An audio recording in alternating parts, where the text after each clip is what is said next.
Hello everyone and welcome to this special presentation, Friend or Foe, Today's Media and the Catholic Church. I'm Peter James. Throughout the course of this program, we're going to look at the good and the bad press that the Catholic Church receives, as well as why some stories make the headlines and others don't. My first guest is Brother Stephen Balletta of the Society of Mary, the longtime moderator of Tarmac, the newspaper of Chaminade High School, a Roman Catholic high school located in Mineola, New York. He joins me now live from Chaminade. Brother Steve, how are you doing? Hello, Peter. Very happy to take this opportunity to talk to you. Brother Steve, in your opinion, how is the Church portrayed in today's media? How is the Catholic Church portrayed in the media? Yeah. Okay. I think the way the Catholic Church is portrayed in the media is a mixed bag. I mean, we get some very positive coverage and we get some very negative coverage. I think we get positive coverage when it comes to our spiritual leadership in the world, what the Church has to offer spiritually to the world. And I think that came across most clearly with the death of John Paul II and the election of Benedict XVI. That was certainly a very heavily covered media event. And the media coverage of it, the commentary in the newspapers and on television, at least from what I saw, was very positive, I thought.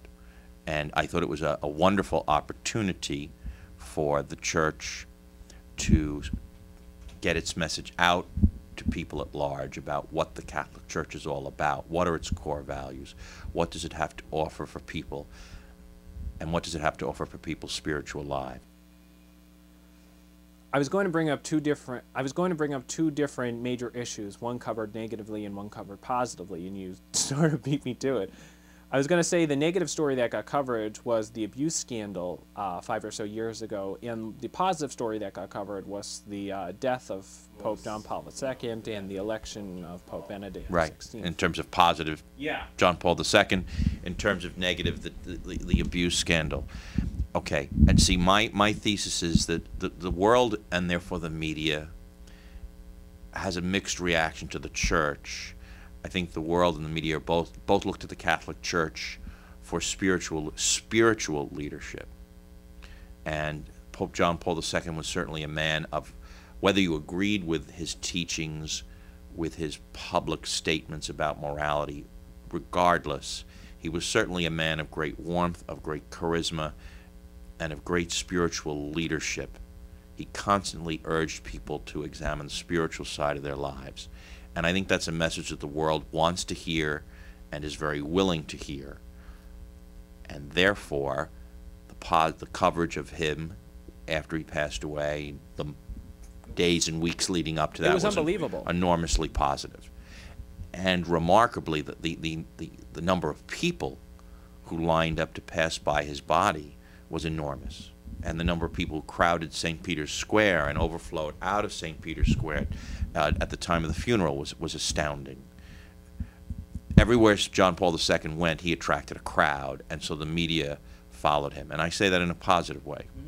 Mm-hmm. He made a connection with people. Yes, he did. I mean, it was just 3 years ago that we were over there. Right.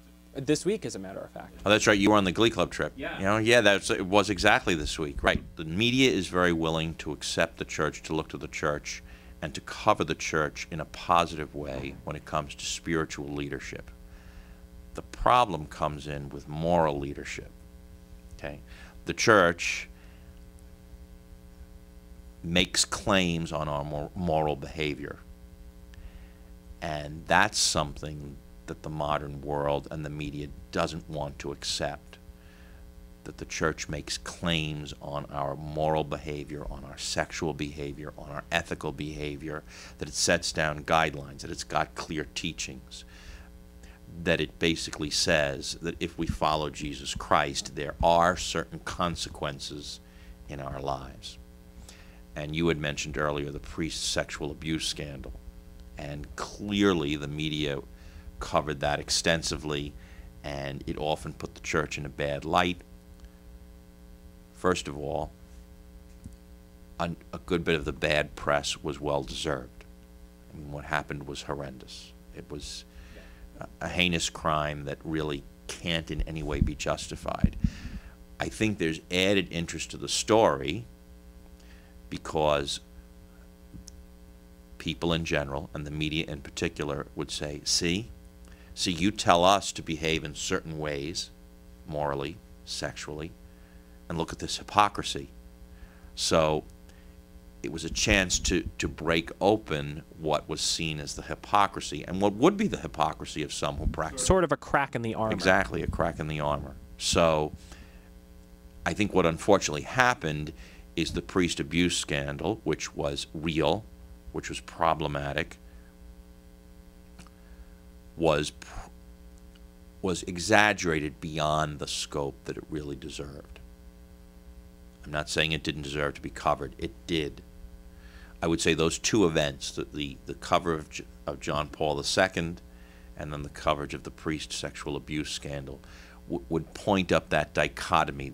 The media is very willing to look for the church for spiritual leadership, but it draws the line, I believe, when the church indicates moral guidelines that it would advise, urge that people would follow. Brother Steve, it seems that negative news in general gets more coverage than positive news. In your own experience, would you agree?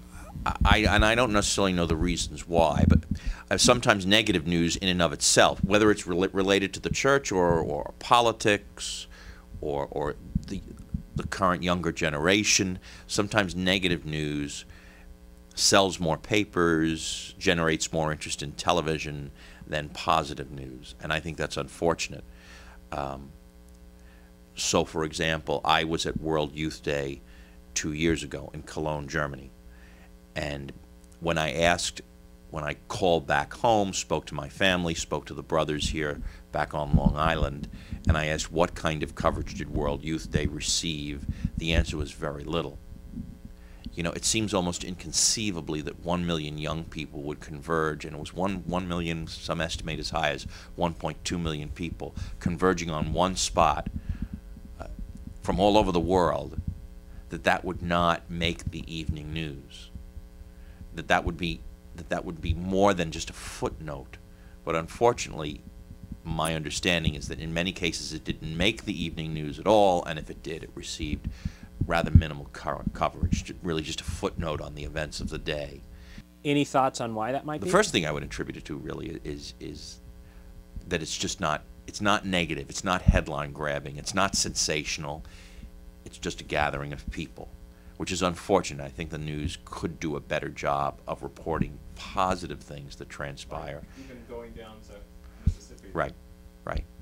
I mean, I saw a cartoon of a news truck, with a news antenna, and it was on the anniversary of Hurricane Katrina, and there were these people of Louisiana and Mississippi who had suffered enormously, and they have this very puzzled look on their face, and the people in the news truck are making a mad dash out of Louisiana, out of New Orleans, and saying, well, we'll see you next year on the anniversary of Katrina, as if to say, this is a once-a-year coverage for us, but the people down there are dealing with the problem, with the destruction. Almost like a party. Every day, right, yeah. Well, Brother Steve, thanks so much for taking the time to talk with me. As usual, it's been a pleasure.